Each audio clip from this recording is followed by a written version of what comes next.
편집의 기본기 기기를 첫 번째, 영상 편집 순서에 대해서 알아보겠습니다. 영상 편집 순서는 어떤 외국 서적을 보며 워크플로우라고 나와 있어요. 작업의 흐름도죠. 그래서 저는 처음에 임포트 미디어를 가지고 옵니다. 예전에는 동영상, 무비 혹은 픽처, 사진을 가지고 온다고 했는데 최근에는 미디어라는 용어를 많이 사용합니다. 그래서 제가 좀 주로 사용하는 키네마스터나 파이널 컷 프로 같은 프로그램에서도 미디어라는 용어를 사용해요. 그리고 제일 중요한 과정인 에디트입니다. 에디트는 우리가 가져온 클립을 자르고 옮기고 배열하는 것 등을 뜻합니다. 그래서 처음에 이 과정이 잘 진행되지 않으면 나중에 다시 편집을 해야 되는 순간이 있죠. 그래서 두 번째 과정이 좀 중요하다고 생각합니다. 세 번째는 이펙트와 트랜지션을 넣는 겁니다. 이펙트는 클립 안에 적용되는 효과입니다. 여기서 클립이란 영상 클립 하나 혹은 사진 클립 하나를 뜻합니다.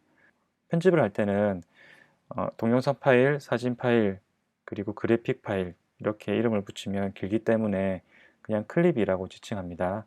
이펙트는 클립 하나에 적용되는 효과고요. 우리가 예를 들어 흑백 효과라든지 아니면 세피아 톤이라든지 아니면 어떤 빗마구리 효과 같은 클립의 특정한 분위기를 바꾸는 것을 이펙트라고 합니다. 그리고 트랜지션은 화면이 점점 밝아지고 어두워지는 그런 효과들을 뜻하고요. 우리 파워포인트 하면 애니메이션 효과 주면 이 슬라이드에서 이 슬라이드로 넘어갈 때 뭐 이렇게 페이지가 넘어가는 듯한 효과도 줄 수 있죠. 그래서 클립과 클립 두 개 사이에서 자연스럽게 연결될 수 있는 효과를 트랜지션이라고 합니다. 자, 그 다음에 자막을 넣습니다. 자막은 예전에는 가급적 안 넣는 게 좋다라고 했지만 최근에는 자막도 하나의 트렌드가 되고 있죠. 그래서 제가 지난 시간에 보여드렸던 에머나타의 경우에는 자막을 넘어서 뭐 땀방울이라든지 이런 것들도 표현한 것들이 최근의 트렌드입니다. 자막 관련해서는 여러분들이 또 잘 아실 수도 있는데 무료 폰트를 다운로드 받고 혹은 유료 폰트를 어떻게 효율적으로 잘 사용하는지에 대해서 조금 생각해 볼 시간도 가져보도록 하겠습니다. 자, 그 다음에 이제 오디오를 조절합니다. 영상 편집할 때 우리가 비디오는 눈으로 잘 보이기 때문에 어떻게든 조금이라도 잘못하면 티가 나지만 오디오는 뭔가 티는 안 나지만 좀 부자연스러운 것을 발견할 때가 있어요. 그래서 진정한 편집 고수는 오디오 조절을 잘해야 됩니다. 오디오 조절할 때 제가 또 자막과 마찬가지로 무료 음원을 다운로드 받는 방법을 알려드리도록 할게요. 마지막으로 다 만든 파일을 하나로 만드는 것을 딜리버라고 합니다. 어, 이 용어는 다빈치 리졸브에서만 사용하는 용어예요. 실제로 다른 편집 프로그램에서는 쉐어라는 용어를 많이 사용합니다. 자, 그리고 제가 중간에 세 개의 이런 단어를 가지고 왔는데요. 컬러 코렉션은 색에 관련된 영역입니다. 꼭 색이 아니고 밝기 아니면 콘트라스트에 관한 것도 연관이 되겠죠. 원래 다빈치 리졸브는 색 보정 관련해서 강력한 회사였기 때문에 색에 관련해서 편집할 수 있는 부분이 많습니다. 저도 처음에 영상 배울 때는 편집하는, 에디트하는 과정이 중요했기 때문에 색 보정하고 이런 것에 큰 관심을 못 기울였어요. 하지만 최근에는 젊은 세대들이 감각적인 영상을 좋아하다 보니까 브이로그식의 어떤 톤, 아니면 뭐 광고의 톤, 아니면 강렬한 톤, 이런 색상의 톤들을 원하는 수요가 많아졌습니다. 그래서 여러분들도 색에 관련된 공부를 조금 더 하시면 나중에 영상을 만드실 때 도움이 되실 거예요. 그리고 모션은 우리가 클립이 이렇게 커지고 작아지고 이런 다양한 효과들을 모션 혹은 애니메이션이라고 합니다. 그래서 이 과정은 사실 조금 고급 과정이에요. 그리고 손도 많이 가죠. 그런데 특정한 부분에서 화면을 세 개를 겹치게 한다든지 하는 효과를 주면 좀 독특하고 재밌는 영상을 만들 수 있습니다. 그런 과정을 우리가 Make PIP, Picture in Picture라고 하죠. 그래서 제가 노랗게 표시해 놓은 영역은 무수히 많은 효과들을 만들 수 있어요. 그래서 여러분들이 나중에 관심을 가지고 용어를 알다 보면 여러분들이 표현하고 싶은 것들도 쉽게 찾을 수 있을 겁니다. 자, 우선 우리가 편집을 위해서는 다빈치 리졸브라는 프로그램을 다운로드 받겠습니다.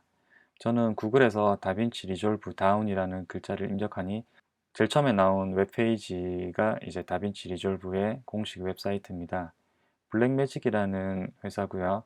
이 회사에서는 뭐 카메라라든지 아니면 다양한 장비 프로그램들을 제작하는 것으로 알고 있습니다.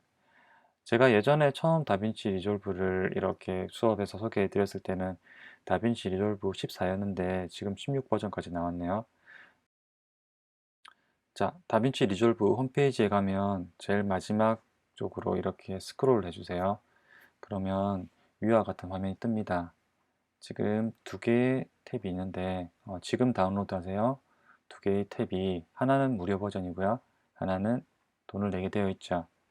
그래서 지금 오른쪽에 보니까 정말 어려운 단어들이 많네요. 뭐 3D 도구, HDR 그레이딩, 필름 그레인 이런 효과들은 정말 고급 과정이기 때문에 혹시 필요하신 분들은 유료로 구입하시고요. 그리고 혹시 필요 없으신 분들은 무료로 사용하셔도 됩니다. 자, 클릭을 하시면 이와 같은 화면이 나옵니다. 본인 컴퓨터의 운영체제에 맞게 한번 다운로드 받아주세요. 자, 다운로드를 누르시면 위와 같은 세부사항이 나옵니다. 지금 별로 표시되어 있는 것은 꼭 넣어야 되는 사항이네요. 저는 직접 입력해 보니까 다른 사이트 같은 경우에는 이메일 인증 코드를 넣으라고 나오는데 다빈치 리졸브 같은 경우에는 딱히 뭐 이메일로 확인하는 과정이 없어요.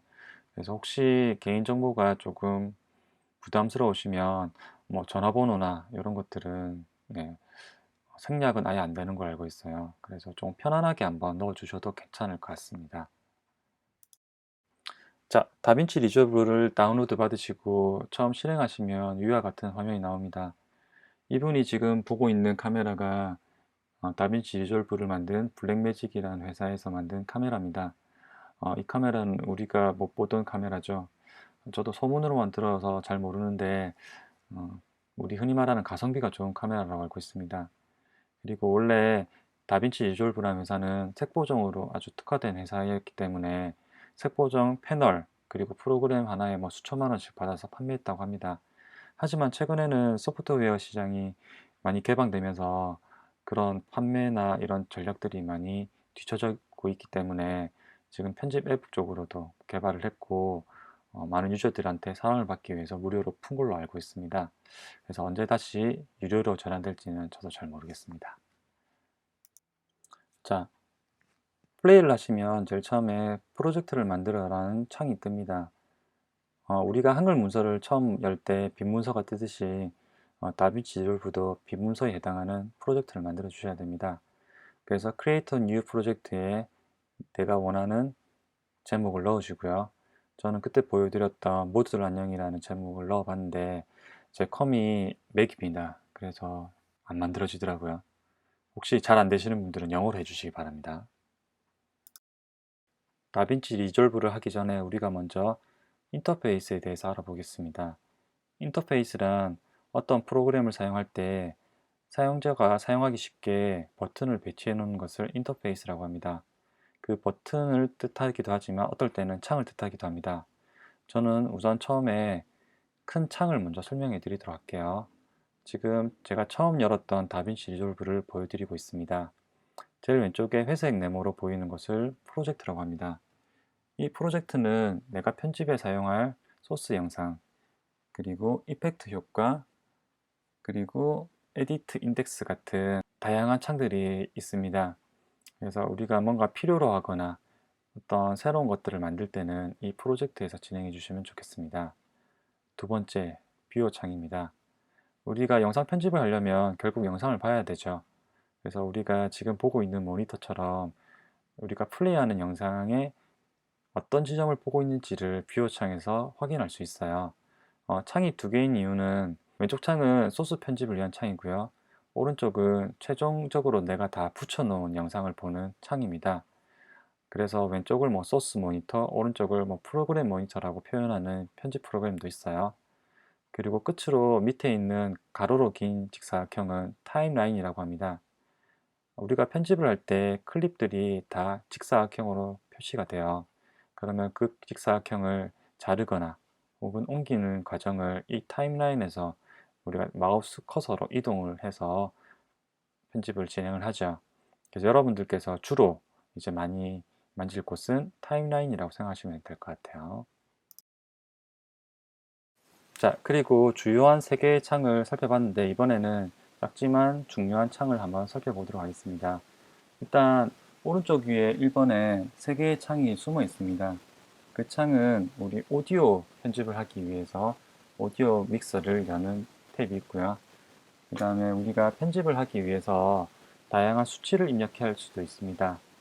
그래서 다른 편집 프로그램에서는 뭐 설정 창이라고도 하는데 그냥 내가 세밀한 편집을 위해서 수치를 입력하기 위한 창이라고 생각하시면 될 것 같아요. 그리고 중간에 있는 메타데이터는 내가 가지고 있는 클립의 크기나 프레임 레이트 같은 것을 알아볼 때 사용합니다. 이번에 있는 창은 이 창은 우리 프리미어나 이런 편집 프로그램에서 사용하고 있는 창이기도 해요. 제가 앞서 설명드린 대로 편집이 진행되는 과정을 이렇게 표시를 해놨어요. 그래서 저는 이제 그래서 요 밑에 있는 것을 우리가 페이지라고 표현을 해요. 그래서 단계별로 왼쪽부터 하나씩 차근차근 따라 하다 보면 편집을 하기 편하게 창들의 모양이 바뀝니다. 그리고 세 번째는 중간에 모여 있죠. 타임라인 위쪽에 우리가 편집을 하기 위한 다양한 툴이나 혹은 타임라인 크기를 바꾸거나 마커를 입력할 때 사용하는 탭들이 숨어져 있습니다. 타임라인에서 주로 자르거나 옮기거나 하는 과정들이 많기 때문에 툴이 타임라인 바로 위에 있네요. 자, 끝으로 4번은 오디오 미터입니다. 우리가 영상은 눈으로 보지만 오디오는 눈으로 볼 수 없죠. 그래서 어느 정도 소리인지 알 수 없기 때문에 4번에 이렇게 오디오 미터를 표시하고 있습니다. 자, 페이지 같은 경우에는 미디어, 컷, 에디트, 퓨전, 컬러, 페어라이트, 딜리버라는 용어가 있는데요. 미디어는 내가 편집할 파일들을 이렇게 정리하는 거예요. 그래서 다 촬영을 했더라도 잘못된 파일들은 고르지 않을 수 있겠죠. 두 번째 컷은 러프컷 편집이라고 합니다. 편집할 파일들을 그냥 듬성듬성 대충 자른다는 뜻이죠. 그리고 에디트에 제가 이렇게 표시를 해놨는데요. 에디트는 세밀한 편집도 하고요. 트랜지션이나 이펙트 같은 효과도 넣고 자막도 넣는 과정입니다. 그래서 우리 수업 전 과정을 통해서 에디트를 제일 많이 하겠습니다. 그리고 퓨전은 우리 크로마키라고 해서 뒷배경에 어떤 폭발신을 넣고 내가 그린 스크린 앞에서 연기를 해서 합성을 하면 내가 마치 폭파되는 장면에서 뭐 어떤 액션을 취하는 듯한 느낌을 줄 수 있죠. 그래서 좀 특수한 효과들을 퓨전에서 다루고 있습니다. 자, 그리고 컬러는 우리가 색 보정이라고 하죠. 색을 어떻게 보정하느냐에 따라서 요새는 영상의 느낌이 많이 달라져요. 페어라이트는 오디오에 관련된 부분입니다. 그런데 다른 이런 사용자들을 보니까 에디트에서 이렇게 오디오를 편집하던 습관들이 남아 있으셔가지고요. 페어라이트를 그렇게 좋게 평가하지 않으셨더라고요. 그래서 우리는 앞서 말한 대로 에디트에 관심을 더 많이 기울이셔서 괜찮겠습니다. 자, 마지막으로 딜리버는 뭔가 우주선이 날아가는 것 같은 이모티콘인데요. 우리가 다 만든 것을 많은 사람들과 공유하기 위해서 하나의 덩어리로 만든다고 생각하시면 될 것 같아요. 그래서 다른 편집 프로그램에서는 이제 share라는 용어를 사용하기도 합니다. 혹은 export라고도 해요.